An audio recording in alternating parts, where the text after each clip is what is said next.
मोहम्मद खान और मैं एक पेज पर हैं। निगरां वज़ीर आज़म ने अहम इंकशाफ कर दिया।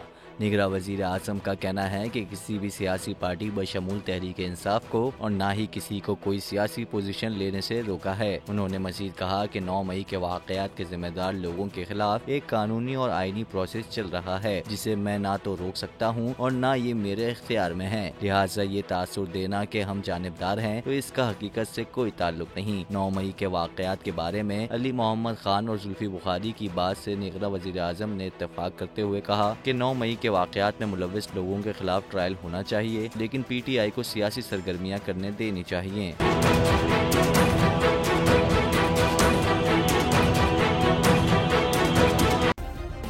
सब्सक्राइब करें और बेल दबाएं ताकि कोई खबर रह न जाए।